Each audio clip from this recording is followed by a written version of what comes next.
Dr. Hansuki pressed her face against the cold window of her lab aboard the Starship Horizon. The endless darkness of space stretched before her, dotted with distant stars that looked like tiny diamonds scattered on black cloth.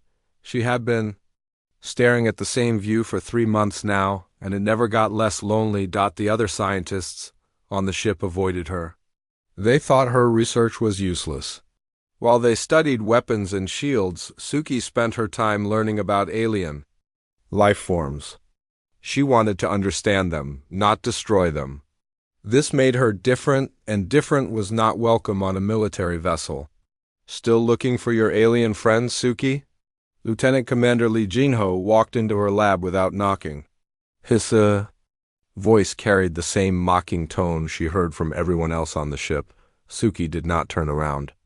I am working on my research, Commander Lee. Research, Jinho laughed. You call it research. The Admiral calls it a waste of time and resources. Before Suki could respond, an alarm began ringing throughout the ship. The red emergency lights started flashing, casting strange shadows on the walls. A voice came over the speakers. All personnel. 2 stations, unknown signal detected. This is not a drill. Jinho ran out of the lab, leaving Suki alone. She quickly saved her work and headed to the bridge. Even though she was not part of the military crew, her job required her to be present. During first contact situations, the bridge was full of activity. Admiral Park Do-won stood in the center, his uniform perfectly pressed, despite the emergency. Officers moved around him like busy ants, checking screens and calling out reports. What do we have? Admiral Park asked. Sir, we are receiving a distress signal from an unknown source, reported the communications officer. The signal is old, very old, maybe thousands of years. Where is it coming from? A dead system about 6 hours away. No planets show any signs of life. Admiral Park turned to look at Suki. Dr. Han, you are our alien expert. What do you think? Suki stepped forward. She could feel all eyes on her, judging her before she even spoke. Sir, if the signal is that old, it could be from a civilization that no longer exists. It might be important to study it. Or it might be a trap, said Captain Yoon Tae-yeon from his position at the weapons console. We should approach with full shields and weapons ready. Agreed, Admiral Park nodded. Set course for the signal. Battle stations. The journey to the dead system took 6 hours. Suki spent the time in her lab trying to decode parts of the signal. The language was unlike anything she had ever seen. It was beautiful and complex, with patterns that seemed to flow like music. When they arrived at the system, the sight took everyone's breath away. The central star was dying, its light fading to a dull red. 3 planets orbited around it, all of them gray and lifeless. The signal was coming from the second planet. Take us down, Admiral Park ordered. The horizon landed on a flat plain covered in strange, crystalline structures. They looked like buildings, but they were made of materials that seemed to grow rather than being built. Everything was covered in a thick layer of dust. Dr. Han, you are with the landing party, Admiral Park said. Maybe you can make sense of this place. Suki put on her environmental suit and followed the team out of the ship. The planet's atmosphere was thin but breathable. The gravity was lighter than Earth's, making each step feel like a small bounce. They walked through the crystal city for hours. Everything was dead and silent. The buildings were empty, their walls covered in writing that glowed faintly in the dim light of the dying star. This place gives me the creeps, muttered one of the soldiers. Suki was fascinated. She took pictures of everything, especially the writing. The symbols seemed to tell a story, but she could not understand what it meant. Then she heard it. A sound. So low it was almost below hearing. It came from somewhere ahead of them, from the largest building in the city. Did you hear that? She asked. The soldiers stopped and listened. I don't hear anything, said their leader, but Suki heard it again. It was not just a sound. It was a call for help.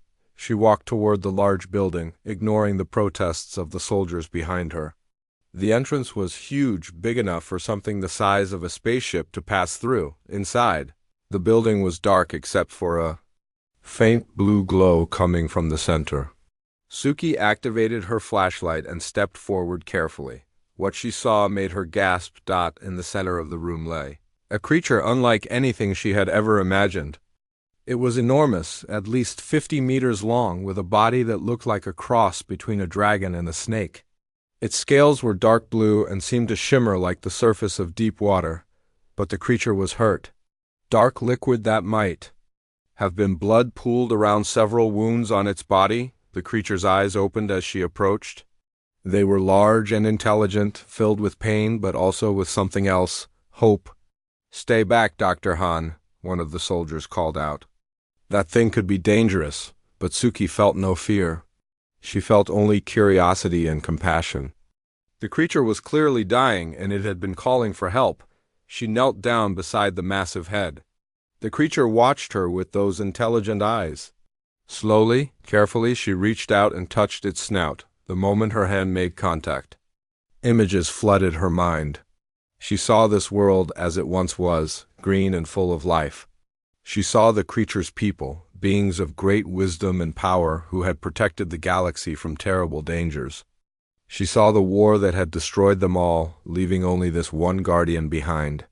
"You are alone," she whispered. Just like me, the creature made a sound that was almost like a purr. In her mind, she heard a voice, ancient and tired, but still. "Strong, you understand," the voice said. "You are different from the others." "Yes," Suki replied, not caring that she was talking to what others would call a monster. "I understand." She opened her medical kit and began treating the creature's wounds with her nanobotic healing technology. The soldiers watched in shock as she worked to save the life of something they saw as a threat. As she worked, Suki felt a connection forming between herself and the creature. It was the beginning of a bond that would change everything, though. She did not know it yet. "What are you doing?" Admiral Park's voice crackled over her radio. He had been watching through her suit's camera. "I am helping someone who needs it," Suki replied. She could hear the anger in the Admiral's voice when he responded. "That thing is not someone, Dr. Han. It is a potential threat. Step away immediately." But Suki continued her work. For the first time in her life, she had found something that truly mattered. She had found family in the most unlikely place. With the most unlikely being, the creature closed its eyes and rested as the nanobots began to heal its wounds. In her mind, Suki heard its voice again. "Thank you, small one. You have given me hope." As she worked through the night, Suki did not know that this moment would soon turn her from an outcast scientist into humanity's only hope for survival. She only knew that she was no longer alone in the universe. The beast had chosen her, and she had chosen it back. 3 days had passed since Dr. Hansuki found the creature in the Crystal City. She had spent every waking hour in the ruins, caring for the wounded guardian. The nanobots were working, but healing something so large took time. Admiral Park Do-won stood in his quarters, staring at the reports on his desk. His officers had been sending him updates about Dr. Han's activities, and he did not like what he was reading. "Sir?" Lieutenant Commander Lee Jinho knocked on the door. "You wanted to see me?" "Come in, Commander Lee. We need to discuss the situation with Dr. Han." Jinho entered and stood at attention. "Sir, she has been down there for 3 days straight. She barely eats or sleeps. All she does is take care of that creature." "That creature could be the most dangerous weapon we have ever encountered," Admiral Park said. "And she is treating it like a pet. This cannot continue." "What are your orders, sir?" "Bring her back to the ship. Use force if necessary, and prepare a containment unit for the creature." "We are taking it with us?" Jinho nodded and left to carry out his orders. An hour later, he returned to the Crystal City with a full squad of soldiers. They found Suki sitting beside the creature's head, gently cleaning its wounds. "Dr. Han, you need to come with us," Jinho said. Suki looked up at him. Her eyes were tired but determined. "I cannot leave now. Kale is still healing." "Kale?"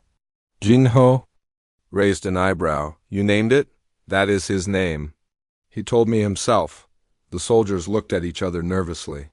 Jinho stepped closer. "Dr. Han, you are suffering from isolation syndrome. You are imagining that this creature is talking to you." Come back to the ship and let our medical team help you. I am not sick, Suki said firmly. Kale communicates through thoughts, not words. He has been alone for thousands of years, just like I have been alone my whole life. At that moment, the creature opened its eyes. The soldiers immediately raised their weapons, but Kale made no aggressive moves. Instead, he looked directly at Suki with those ancient, intelligent eyes. In her mind, she heard his voice. They fear me, little one. They do not understand. I know, she whispered back. But I will protect you. Dr. Han, step away from the creature immediately, Jinho ordered. That is a direct command. No. The word hung in the air like a challenge. Jinho had never heard Dr. Han refuse a direct order before. He motioned to his soldiers and they moved forward to grab her. The moment they touched Suki, Kale reacted. The creature raised his massive head and let out a sound that was part roar and part song. The crystal buildings around them began to glow brighter, responding to some energy that flowed from the Guardian. The soldiers stumbled backward, their weapons shaking in their hands. Kale's eyes blazed with blue light and the air itself seemed to vibrate with power. Do not harm her, a voice spoke inside all their minds at once. It was ancient and powerful, filled with the weight of eons. She has shown kindness to one who was forgotten. I will protect her as she has protected me. Jinho pressed his hand to his head, trying to block out the voice. Fall back to the ship. The soldiers ran, leaving Suki alone with Kale. She placed her hand on his snout again, and the blue light faded from his eyes. You should not have done that, she said softly. Now they will be even more afraid of you. I could not let them hurt you, Kale replied in her mind. You are the first being in 1,000 years to show me compassion. You are precious to me. Back on the ship, Admiral Park was furious. He paced his bridge like a caged animal while Jinho gave his report. It spoke to us, sir, inside our heads. The creature has some kind of mental powers. All the more reason to contain it, Admiral Park said. And Dr. Han has clearly been compromised. She is no longer thinking clearly. What do you want to do, sir? Prepare the containment beam. We are bringing that creature aboard whether Dr. Han likes it or not. And put her in the brig. She has become a security risk. The next morning, Suki woke to find herself surrounded by soldiers with stun weapons. She had fallen asleep beside Kale after working through the night to heal his wounds. Dr. Han, you are under arrest for disobeying direct orders and endangering the crew, announced Captain Yoon Taeyeon. You will return to the ship immediately. I will not leave him, Suki said. You do not have a choice. The soldiers moved forward, but before they could reach her, the ground began to shake. Kale was moving for the first time since she had found him. The great creature slowly lifted himself up, his wounds mostly healed thanks to her care.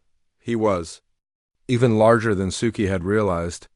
Standing at his full height, Kale was like a living mountain. His scales caught the light of the dying star and reflected it back in patterns that were almost hypnotic. You will not take her from me, Kale's voice filled their minds. She chose to help me when others would have left me to die. She is under my protection now. Captain Yoon tried to sound brave, but his voice shook. That creature is coming with us? Admiral's orders. I am not a creature, Kale said, his mental voice growing colder. I am Kale, last guardian of the Eternal Watch, my people protected. This galaxy for millions of years while yours were still learning to make fire. Despite his fear, Captain Yoon activated his communication device. Admiral, the target is mobile and hostile. Recommend immediate containment. From orbit, the Horizon fired its containment beam. The blue energy surrounded Kale, trying to lift him into the ship's cargo hold. But the beam could not hold him. With a sound like thunder, Kale broke free and rose into the air under his own power.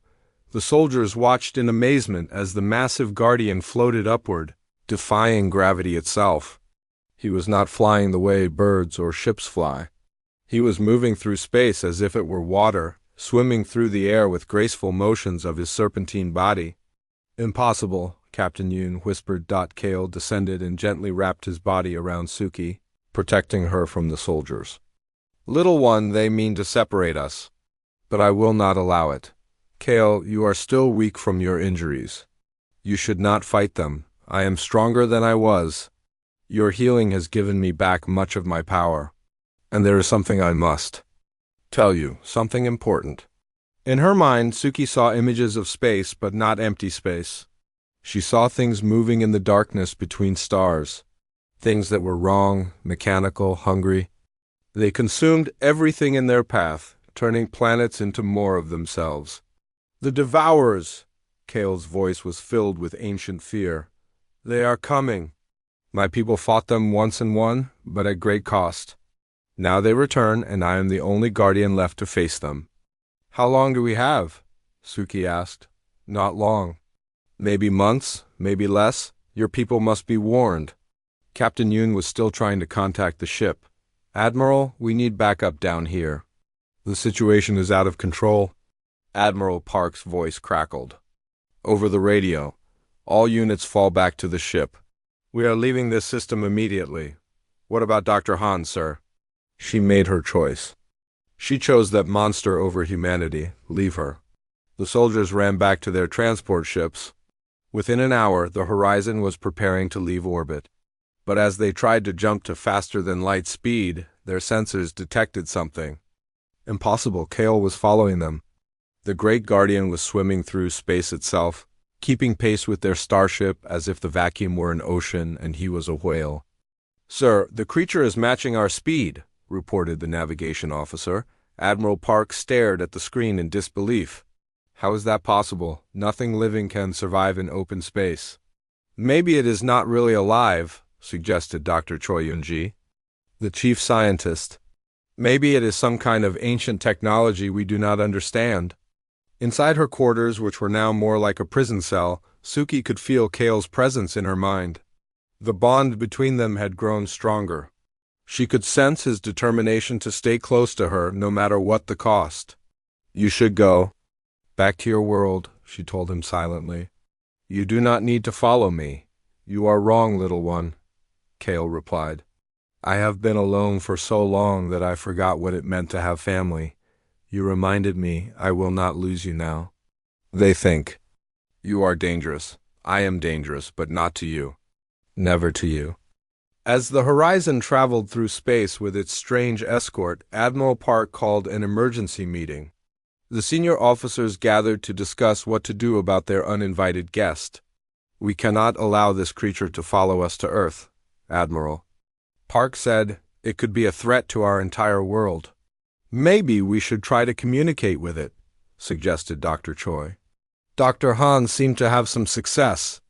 Dr. Han is no longer part of this crew, Admiral Park replied coldly.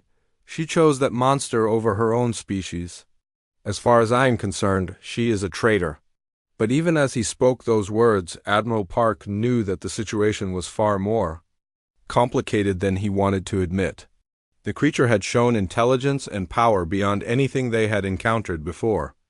And somewhere in the back of his mind, he wondered if Dr. Han might have been right to try to understand it instead of simply fearing it outside the ship. Kale continued his impossible journey through space, following the only family he had left.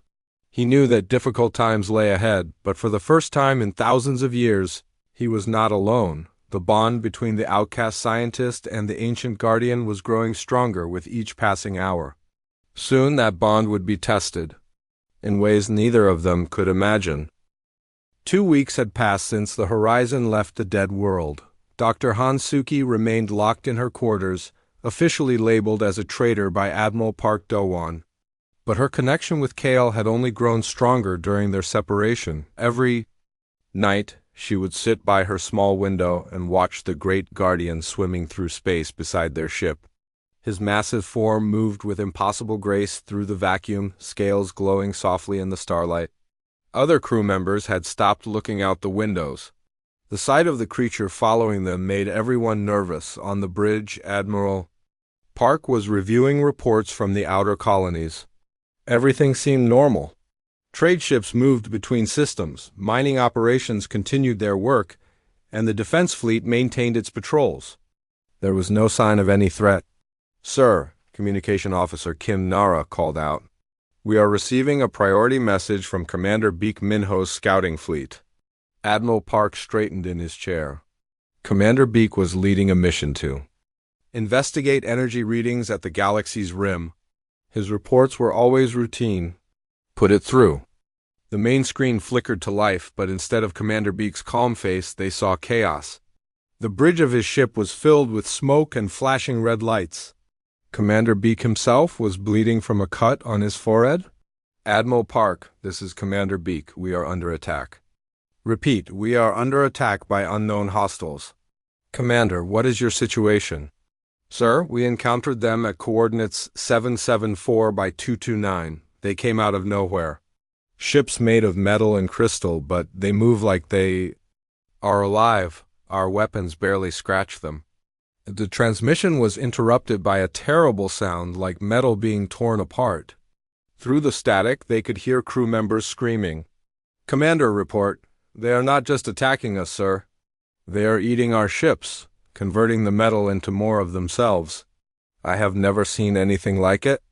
Another explosion rocked Commander Beak's ship. Sparks flew from damaged consoles behind him. Sir, I am losing my entire fleet. These things, they learn from every shot we fire. They adapt. Our plasma cannons worked for the first few minutes, then they stopped. Working entirely. How many ships do you have left? Just mine, sir. And we are barely holding together. I'm sending you all our sensor data. Study it, learn from our mistakes. Do not let these things reach the colonies. The transmission cut to static. For a long moment, the bridge of the horizon was silent. Finally, Admiral Park spoke. Communications, try to re-establish contact with Commander Beak. No response, sir. I think they are gone. Admiral Park turned to his science officer. Dr. Choi Yoon-ji, I want you to analyze every bit of data from that transmission. Find out what we are dealing with.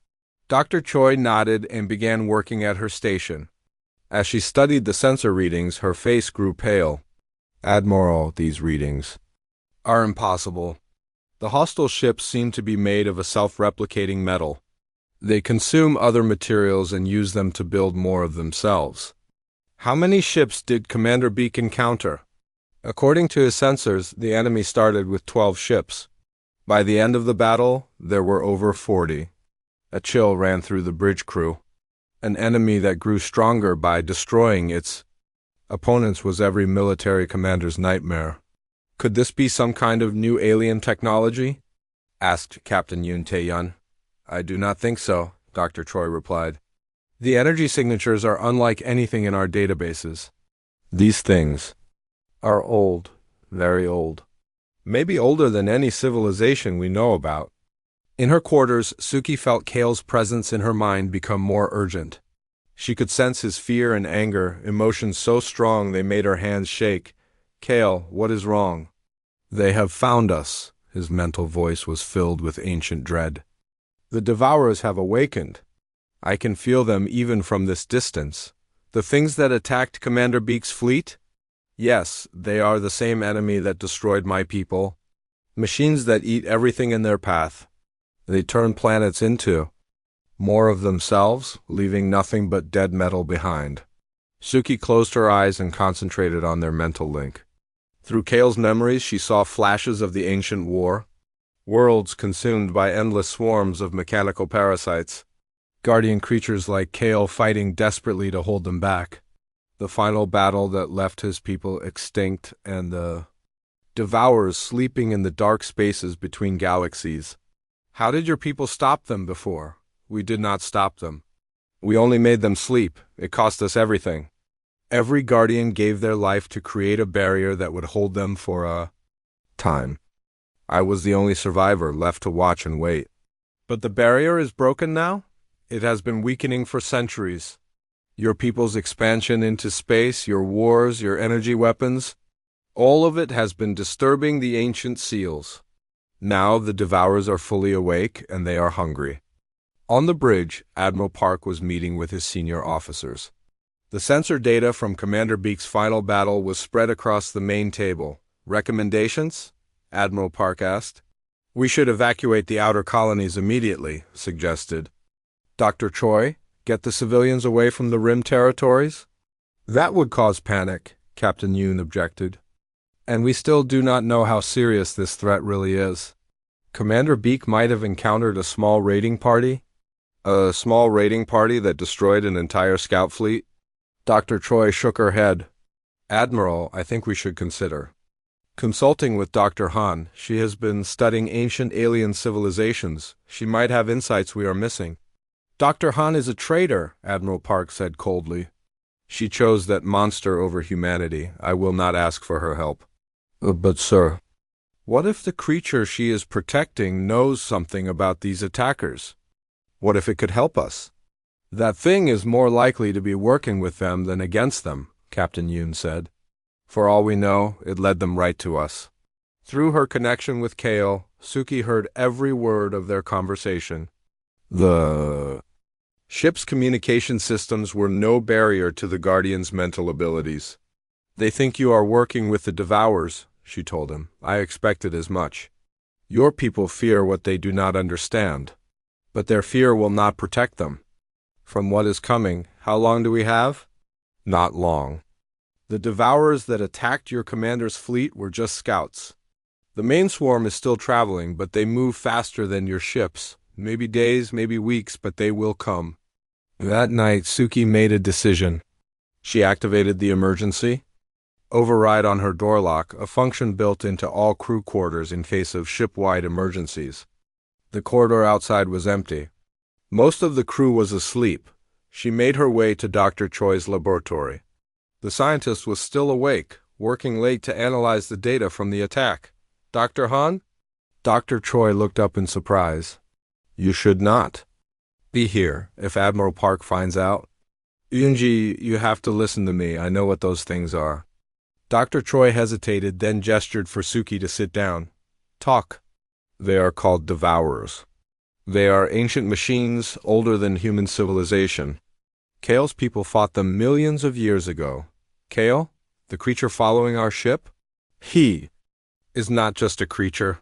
He is a guardian, the last of his kind. His people were the protectors of the galaxy. They sacrificed everything to stop the Devourers before. Dr. Choi studied her friend's face. Suki, do you realize how this sounds? I know how it sounds. But look at the data from Commander Beak's battle. The way those machines adapted to our weapons, the way they consumed our ships to make more of themselves, does that match any known technology? Dr. Choi pulled up the sensor readings on her screen. No, it does not. The energy patterns are completely alien, because they are not from this galaxy. They come from the spaces between galaxies, consuming everything they find. Earth, all the colonies, all human life. It will all be gone unless we find a way to stop them. And you think this Kale knows how? He is the only one left who remembers. The last war, the only one who knows their weaknesses. Dr. Choi was quiet for a long moment, thinking. Finally, she spoke. What do you need me to do? Convince Admiral Park to listen. Show him the patterns in the data that prove these are not ordinary enemies. Make him understand that pride and fear will not save humanity this time. And if he refuses? Suki looked out the laboratory window at Kale's distant form. Then we will all die. The Devourers do not negotiate. They do not take prisoners. They only consume. Dr. Choi followed her gaze. That creature really cares about you, does it not? He cares about all life. That is what Guardians do. They protect others even when those others hate and fear them. I will try to convince the Admiral. But Suki, you should prepare for the possibility that he will not listen. Men like Park do not like admitting they were wrong. As Suki made her way back to her quarters, she felt Kale's presence in her mind. Did she believe you? I think so. But the others will be harder to convince. They will learn the truth soon enough. The Devourers are not patient. They will reveal themselves before long. And when they do? Then we will see if your people are wise enough to accept help from those they call monsters. If not, this galaxy will share the fate of so many others. Outside the ship, Kale continued his lonely swim through space. Ancient eyes that had seen civilizations rise and fall now watched the stars ahead, searching for the first signs of the coming storm. The Devourers were awake and they were hungry. Soon, the real test would begin. 3 days after Commander Beek Minho's fleet was destroyed, the first Devourer scouts appeared at the edge of human space. Admiral Park Do-won assembled the largest battle fleet in human history to meet them. 200 ships gathered at the Kepler station, humanity's outermost military base. Cruisers, destroyers, and the massive dreadnought Thunderbolt formed battle lines that stretched across space like a steel wall. "Gentlemen," Admiral Park addressed his captains through the communication system, "today we face an unknown enemy. But we are not afraid. Human technology, human courage, and human determination have never failed us before." The Devourer scouts came into view on the long-range sensors. There were only 12 of them, strange ships that looked like they had grown rather than been built. Their hulls were dark metal covered in crystal formations that pulsed with sickly light. "All ships open fire," Admiral Park commanded. The human fleet unleashed everything they had. Plasma cannons lit up space with brilliant energy beams. Missile salvos streaked toward the enemy ships like deadly fireworks. For a moment, it looked like the battle would be over quickly. The first volley struck the Devourer ships and tore them apart. Explosions bloomed in the darkness as the enemy vessels were destroyed. "Direct hits on all targets," reported Weapons Officer Lee Sun-ho. "Enemy ships destroyed." Cheers erupted across the fleet communication channels. Admiral Park smiled with satisfaction. "Is that all they have?" Captain Yoon Tae-yun laughed. "I expected more from the creatures that destroyed Commander Beek's fleet." "Perhaps Commander Beek was not as good a commander as we thought," suggested another captain. Admiral Park activated the fleet-wide broadcast system. "Attention all ships. As you can see, these so-called Devourers are no match for human military might. We have destroyed their entire advance force without losing a single ship." But the celebration ended quickly. The wreckage of the destroyed Devourer ships began to glow. The metal fragments moved through space, coming together like drops of water joining into larger pools. "Sir," Lee Sun-ho's voice was uncertain, "the enemy ships are reforming. That is impossible." "Sir, sensors confirm. The destroyed ships are rebuilding themselves from their own wreckage." Within minutes, 12 Devourer ships floated in space again. But they looked different now. The crystal formations on their hulls had changed, and new armor plating covered areas where the human weapons had struck. "All ships, fire again," Admiral Park ordered. The second volley of plasma missiles struck the enemy ships. This time, the weapons had almost no effect. The Devourer ships absorbed the energy and continued moving forward. "How is this possible?" Admiral Park demanded. Dr. Choi Yoonji spoke up from her position at the science station. "Admiral, I believe these machines can learn from our attacks. They adapted their defenses based on our first strike." "Nonsense. No technology could adapt that quickly." But the Devourers were proving her right. They returned fire with weapons that looked exactly like human plasma cannons, but more powerful. The energy beams cut through the human ship's shields as if they were made of paper. "All ships, evasive maneuvers," Admiral Park commanded. It was too late. The first human ship, the destroyer Braveheart, exploded in a ball of fire. Then another. And another, but the worst was yet to come. As each human ship was destroyed, something terrible happened. The wreckage did not just float away into space. Instead, it moved toward the Devourer ships and was absorbed into their hulls. "They are eating our ships," whispered Communications Officer Kin Nara. The absorbed material made the Devourer ships larger and stronger. Worse, new Devourer ships began forming from the consumed wreckage. 12 enemy ships became 15, then 20, then 30. "Fall back," Admiral Park ordered. "All ships, retreat to Kepler station." But retreat was impossible. The Devourer ships moved faster than anything in the human fleet. They surrounded the human forces and began systematically destroying them, consuming each destroyed ship to create more of themselves. In her quarters aboard the Horizon, Dr. Hansuki felt every moment of the battle through her connection with Kale. The ancient guardian was in agony, forced to watch another civilization make the same mistakes his people had made millions of years ago. "They will not listen." Kale's mental voice was filled with sorrow. just like so many others before them. There has to be something we can do, Suki replied. I could fight them. But your admiral would see it as an attack. He would order his remaining ships to fire on me as well as the Devourers. The battle lasted 6 hours. When it ended, only 30 human ships remained out of the original 200. The Devourer fleet had grown to over 100 ships, each one larger and more powerful than before. Admiral Park sat in his command chair, staring at the tactical display in shock. The greatest fleet in human history had been crushed by 12 enemy ships. Sir, Captain Yoon's voice was shaky. We should contact Earth, warn them about what is coming, and tell them what? That we were defeated by machines that eat spaceships? Admiral Park activated the fleet communication system. His voice was carefully controlled, but Suki could hear the fear underneath. Attention all ships. We have encountered a new type of enemy technology. Our initial engagement was a tactical withdrawal to gather intelligence. Dr. Choi looked up from her station in disbelief. Admiral, that is not what happened. We were defeated. Silence, Dr. Choi. We conducted a successful intelligence-gathering mission. The enemy ships were destroyed, as planned. Sir, the enemy fleet is still out there. They are heading toward the colonies. The enemy suffered heavy casualties. Our mission was a success. But even as Admiral Park spoke those words, long-range sensors detected the truth. The Devourer fleet was moving deeper into human space, consuming mining stations and cargo ships as they went. Each consumed vessel made them stronger. That night, Admiral Park broadcast a message to the entire human fleet. In it, he praised the courage of the human forces and claimed victory over the alien threat.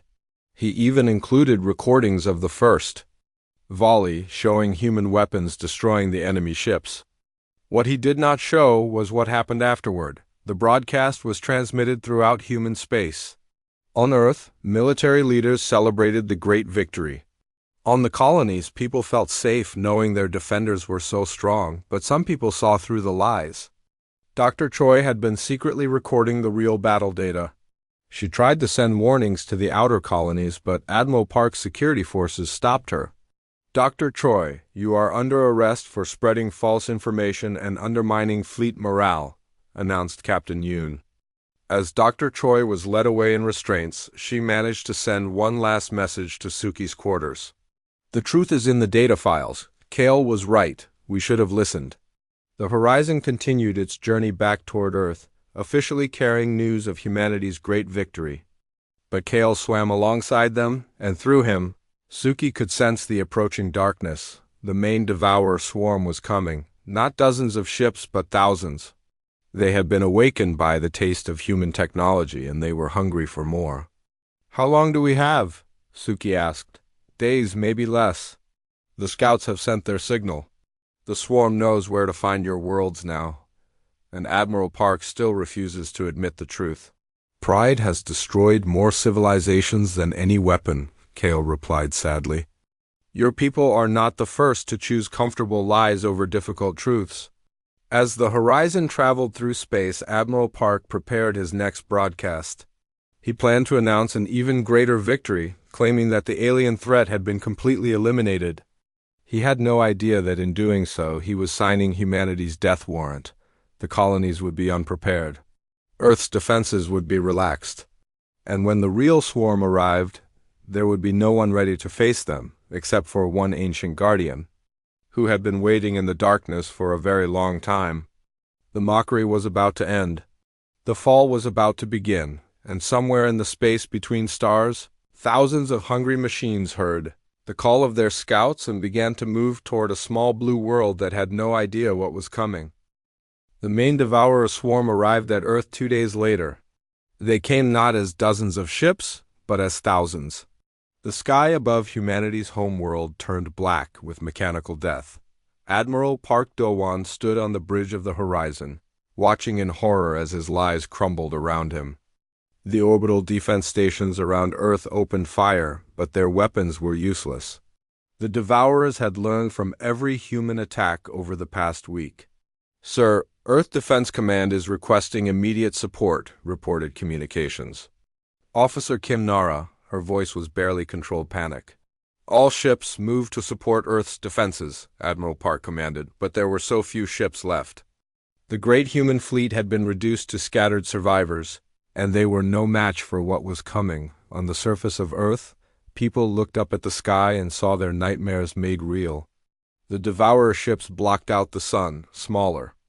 Mechanical creatures began falling from space like deadly rain, consuming everything they touched. Cities that had stood for centuries were devoured in minutes. The devourers turned concrete and steel into more of themselves, growing stronger with every building they consumed. In her quarters aboard the Horizon, Dr. Hansuki felt Kale's presence in her mind grow stronger than ever before. "I cannot watch this happen again," the ancient guardian said. "Not to your people, not to anyone. Kale, you are still recovering from your injuries. The devourers will overwhelm you. Perhaps. But I am the last guardian. If I do not fight, who will?" Through their mental connection, Suki felt Kale moving. But he was not just swimming through space anymore. He was growing. Energy from the cosmic background radiation was flowing into him, making him larger and more powerful than he had been. "In thousands of years, what are you doing?" "What I was born to do, what my people died doing. I'm becoming what the galaxy needs me to be." On the bridge of the Horizon, the crew watched their sensors in amazement. The creature that had been following them was changing. Kale's body was expanding, becoming larger than their ship, larger than anything they had ever seen. "Sir, the creature is moving toward the Devourer fleet," reported sensor operator Young-hana. "Finally," Admiral Park said grimly. "Maybe it will distract them long enough for us to evacuate some civilians." But Dr. Choi Yuan-ji, who had been released from the brig when the crisis began, shook her head. "Admiral, I do not think it is trying to join them. Look at the energy readings." The sensors showed power levels that should have been impossible for any living creature. Kale's scales were glowing brighter than stars, and space itself seemed to bend around him. Then he attacked. Kale struck the Devourer fleet like a living weapon. His breath was not fire, but pure energy that could unmake matter at the atomic level. Where his bioplasma touched the mechanical ships, they simply ceased to exist. The Devourers tried to adapt, just as they had adapted to human weapons. But Kale's attacks were not based on technology. They were expressions of cosmic forces that had existed since the birth of the universe. "Impossible," whispered Captain Yoon Tae-yeon. "Nothing could be that powerful." Kale's massive body coiled around a cluster of Devourer ships. With a sound that resonated through space itself, he crushed them into nothing. But he was just getting started. The ancient guardian began to move through space in ways that hurt to look at. He folded distance, appearing in multiple places at once. He reached into dimensions that human science had never discovered and pulled forth energies that made stars look dim. "He is beautiful," Suki whispered, tears running down her face. Through their connection, she could feel Kale's joy in battle. This was what he had been created for.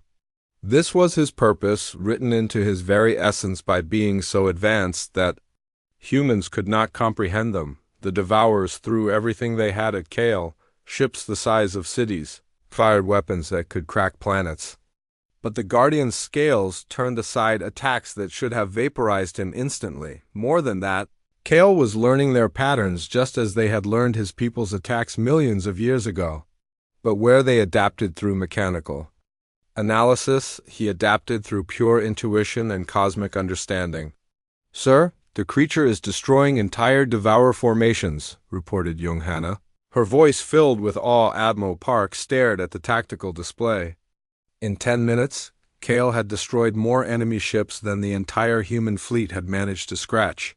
The creature they had called a monster was saving their world. "All ships move to support the creature," Admiral Park ordered quietly. "Sir?" Captain Yoon looked confused. "You heard me. That thing is fighting for us. The least we can do is help." The remaining human ships moved toward the battle. Their weapons were still useless against the Devourers, but they could provide distraction and support. As they approached, Kale's voice filled the minds of every human in the fleet. "Stay back, little ones. This battle is beyond your understanding. But know that I fight for all life, including yours. The battle raged for hours. Kale moved through the Devourer fleet like a force of nature, destroying everything in his path. But the mechanical creatures were learning.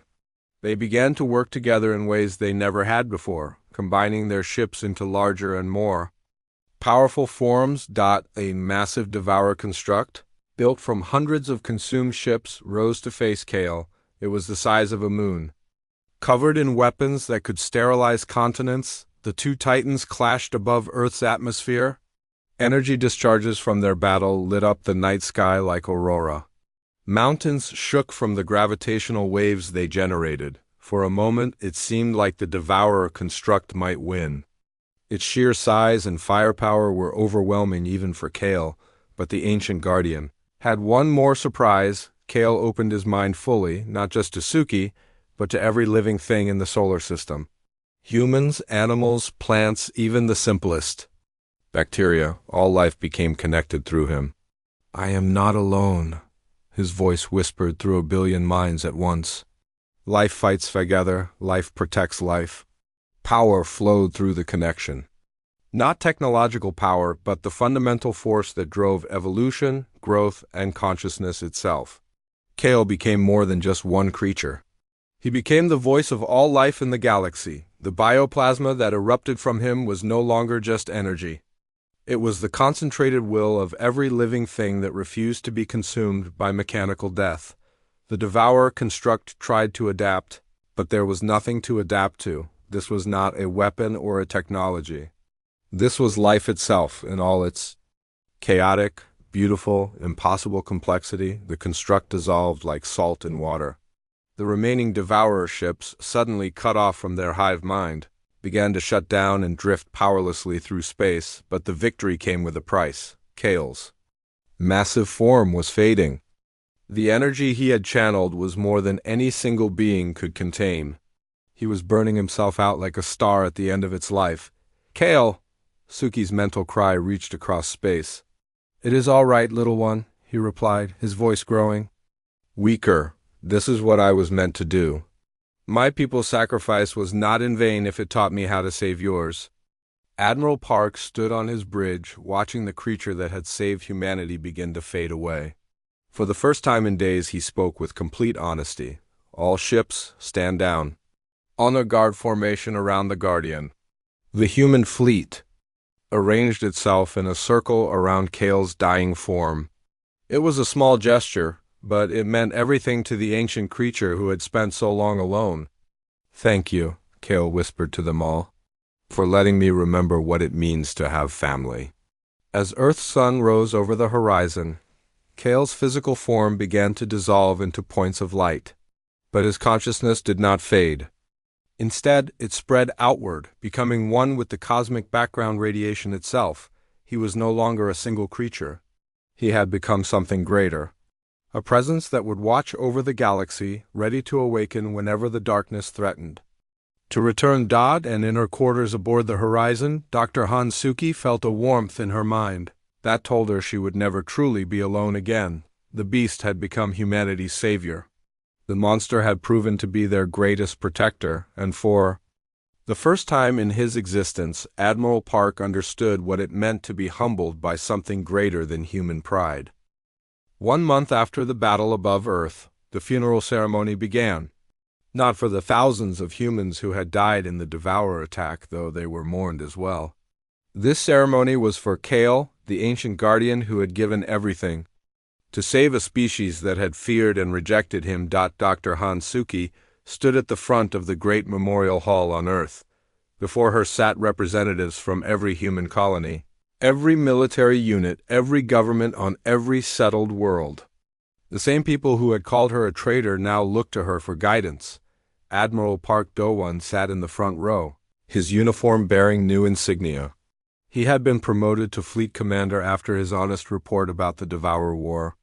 For the first time in his career, admitting his mistakes had earned him respect rather than disgrace. "We gather today not just to remember Kale," Suki began, her voice carrying clearly through the vast hall. "We gather to learn from our own failures, to understand the price of arrogance." She gestured to the holographic display behind her, which showed images from Kale's memories. Ancient civilizations that had risen and fallen. Species that have faced the devourers and lost everything because they refused to listen to warnings. Kale's people, the Eternal Watch, protected this galaxy. For millions of years. They died fighting enemies we never knew existed. And when the last Guardian tried to warn us, we called him a monster. In the audience, Captain Yoon Tae-yun shifted uncomfortably in his seat. He remembered his own words, his own laughter when Suki had tried to explain Kale's true nature. But Kale did not hold our ignorance against us, Suki continued. He understood that fear makes us stupid, that pride makes us blind. He fought for us anyway, because that is what Guardians do. They protect life, even when life does not deserve protection. The hall was silent except for the soft sound of people crying. On the holographic display, images of Kale's final battle played in slow motion. The ancient creature growing larger than mountains, his scales blazing with cosmic fire as he faced. The devourer swarm alone. Admiral Park stood up. Dr. Han, may I speak? Suki nodded. Admiral Park walked to the podium, his face showing lines of age that had not been there a month ago. I was wrong, he said simply. About Dr. Han, about Kale, about everything. He looked out at the assembled crowd. I let my pride and my fear make decisions that almost cost us everything. If I had listened to Dr. Han's warnings, if I had tried to understand instead of condemn, maybe Kale would still be alive. He paused, his voice becoming stronger. But we cannot change the past. We can only learn from it. Dr. Han has accepted the position of Chief Guardian of Human Space. She will carry on Kale's mission of protecting life from the threats we are too young to understand. The audience erupted in applause, but Suki felt no joy in their approval. It had come too late, at too high a price. After the ceremony, she walked alone through the memorial gardens. The names of all who had died in the Devourer attack were carved into walls of black stone. So many lives lost because humanity had been too proud to accept help from someone they did not understand. You are not alone, little one. Suki's heart leaped. Kale's voice was faint, like an echo from very far away, but it was definitely him. Kale, how is this possible? I told you that I became one with the cosmic background radiation. My consciousness is spread across the galaxy now. I am everywhere and nowhere, watching and waiting. Are you in pain? No, I am at peace. For the first time in thousands of years, I am truly at peace. The loneliness is gone. Suki sat down on a bench beside a fountain. I miss having you close to me. I am closer to you now than ever before. I am in every star you see, every planet you visit. I am the voice that will warn you when new dangers arise. And there will be new dangers, always. The universe is vast and full of wonders, but also full of horrors. The Devourers were just one threat among many. There are things sleeping in the dark between galaxies that make them look harmless. The thought should have been terrifying, but somehow Suki felt comforted. Kale was still watching over them, still protecting them. What do I do now? She asked. What? Guardians have always done. You watch, you learn. You prepare for the threats that others cannot see. And when the time comes, you protect those who cannot protect themselves. Even when they hate me for it, especially then. Love that is easy costs nothing. Love that is difficult is the only kind worth having. Over the following months, Suki worked to establish the Guardian Corps, a new branch of human space forces dedicated to studying and preparing for cosmic threats. Unlike the traditional military, the Guardian Corps welcomed scientists, philosophers, and anyone who could think beyond the limitations of human experience. Dr. Choi Yoonji became her second in command. Lieutenant Commander Lee Jin-ho, humbled by his own mistakes, requested a transfer to the Guardian Corps and spent his time studying ancient alien texts. Even Captain Yoon Tae-yun asked to join, though Suki was reluctant to accept him. Why do you want to be a Guardian? She asked during his interview. Because I was wrong about everything, he replied honestly. Because I laughed at wisdom and called it madness. Because I want to spend the rest of my life making up for that. Mistake, Suki accepted him. The Guardian Corps needed people who understood the cost of arrogance. the new organization was not popular with everyone. Many humans still believed that their technology made them superior to any alien threat. They saw the Guardian Corps as a waste of resources, money spent on imaginary dangers, but Suki pressed on, guided by Kale's distant voice and the memories he had shared with her. She established monitoring stations at the edges of human space. She trained teams to recognize the signs of approaching threats. Most importantly, she taught them to respect what they did not understand. 2 years after Kale's sacrifice, the first test came. Long-range sensors detected something approaching from another galaxy. Not machines this time, but something organic. Something alive but wrong, twisted into shapes that hurt to look at. "What are they?" asked Dr. Choi as they studied the sensor readings. Suki closed her eyes and reached out with her enhanced senses. The abilities Kale had awakened in her during their bond. "Plague bringers," she whispered. "They turn living worlds into disease factories. Kale's people fought them once, long ago. How do we stop them? We do what Kale taught us. We prepare. We work together. And we remember that the universe is far stranger and more dangerous than we ever imagined." As the Guardian Corps mobilized to face this new threat, Suki felt Kale's presence grow stronger in her mind. "You're ready, little one," he said proudly. "You have learned to see beyond fear and pride. I had a good teacher. No, you had a family member who believed in you. Just as you believed in me when no one else would." The plague bringers were still months away, but humanity was no longer the same species that had mocked an ancient guardian and nearly paid for it with extinction. They had learned humility. They had learned to listen, most importantly. They had learned that sometimes the monsters in the dark are not coming to destroy you. Sometimes they are coming to save you from something much worse. And in the cosmic background, radiation that filled the space between stars, Kale smiled with the light of distant suns and prepared to guide his adopted family through their next trial. The beast had become their guardian. The outcast had become their teacher, and Dr. Hansuki, once the loneliest person in human space, now carried the love of an entire galaxy in her heart. The price of ignorance had been paid in full. Now it was time to earn the wisdom that price had bought them. In the darkness between worlds, new threats stirred and began their slow journey toward the light. But this time, humanity would be ready. This time, they would not face the dark alone.